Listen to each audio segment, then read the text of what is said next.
Good morning to Puan Mashrina and also my fellow friends. So today our group will present about the management information system. So the first I will introduce myself and also my group member. So for me I am Xu Weisi and also my group member Wan Nur Azira binti Wan Zaid Nizam and also Nurul Arya Maisara binti Muhammad Rahmat. So for the first question we will describe 5 moral dimensions for the information aid related to the article. 5 moral dimensions include information right, property right and obligation, accountability and control, quality of life, and also system quality.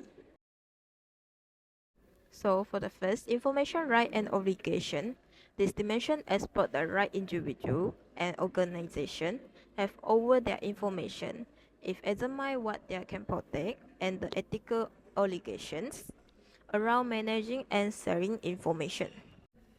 Okay, for the next is property right and obligations. It is focused on intellectual property right in a digital context.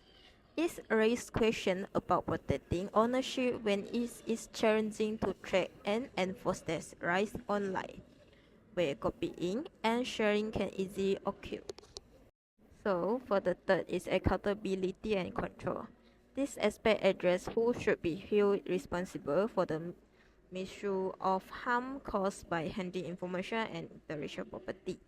It embraces accountability to prevent negative consequences of individual and society. So for the fourth is system quality. It relates to the standard and reliability of information system. This dimension emphasizes the need of systems that ensure data quality and safety to protect individual rights and public well-being. So for the fifth is quality of life. It examines the broader society impact of information technology, including the preservation of value, culture, and social norm. It questions which values should be upheld and what institution can do prevent technology from undermining societal well-being. So for this question 2, argue this matter if a company monitoring software wrongly indicated that an employee is doing something inappropriate, who should be blamed, the company, the software maker, of the employee? So monitoring software fed an employee of inappropriate behavior, but it turns out to be a mistake. So who is the responsible? The company, the software maker, of the employee? For company responsible for selecting and using reliable monitoring tools and should ensure employee trust and fair assessment. For software maker accountable for creating accurate and fair software and need to provide transparency in how the software works. For employee should not suffer consequences due to software error. So for the conclusion, the primary responsibility is mostly with the company and also the software maker. So, and the final role, accountability should reflect control over the error source, not unfairly affect the employee. For the question 3, we will clarify how company can respect employee privacy while still monitoring their activity. Should employee have the option to decline certain type of monitoring? So for the first, companies should collect the information necessary for improving productivity and ensuring security rather than extensive details on every aspect of employee computer use. This also monitoring software could focus on the specific productivity metric like time spent on work-related application. So for the next is concern to the employee. Obtaining concerns from employees for monitoring is crucial to ensure transparency and respect privacy rights. Company need to inform to the employee about the monitoring, including what data will be collected and why. This can help employee to understand and agree to the monitoring practice. And also, policy updates are essential to ensure that monitoring process remain transparent, fair, and respect employee privacy. Backbone rowers use Better 360 for monitoring and need to keep its policy aligned with technology advancement, privacy regulation, and employee consent.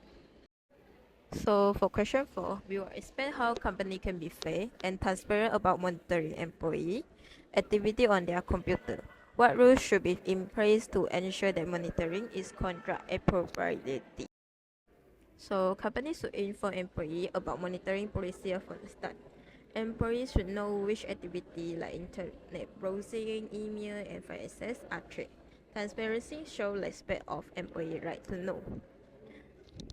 Example, company TechPlus use software to monitor employee internet use to prevent data breach. Instead of hiding this, TechPlus inform employee that their browsing will be tracked during working hours to protect company data and ensure security. So, purpose of monitoring can protect sensitive data, prevent cyber threat, and ensure resources when used correctly. This approach builds trust and ensure the monitor is for safety, not micromanaging. Example, the law firm can use monitor email to follow strict of client. To confidentiality the rules. Employee also told this to meet legal standard and protect client information. So for the third, companies should monitor only work-related activity and avoid employee private life.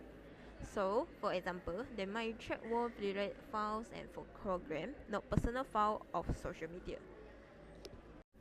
So for the fourth, company also can build trust by letting employee access their own monitoring data. This allows employee to check for accuracy and address by any misunderstanding. So for the question 5, we will examine why digital technology have cost, ethical, and legal implication in information system.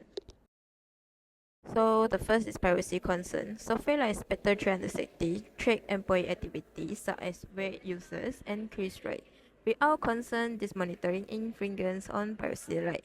Transparency with employee about the extent and purpose of monitoring is essential to avoid privacy violations. So, data security risk. Sensitive information collected through software must be protected for unauthorized access. Risk can harm employee reputation and export personal data, leading to penalty under data protection rule.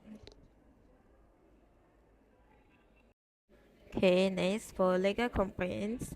Different countries have specific laws on employee monitoring. In some cases, monitoring certain activity without consent is illegal. Failing to meet that standard can result in fine of legal action. So, company must follow local and international law. So, for fairness and discrimination, monitoring should be fair and unbiased. If certain employees feel targeted or treated unfairly based on monitoring data, it can lead to dispute and raise concern about equal treatment and privacy for all.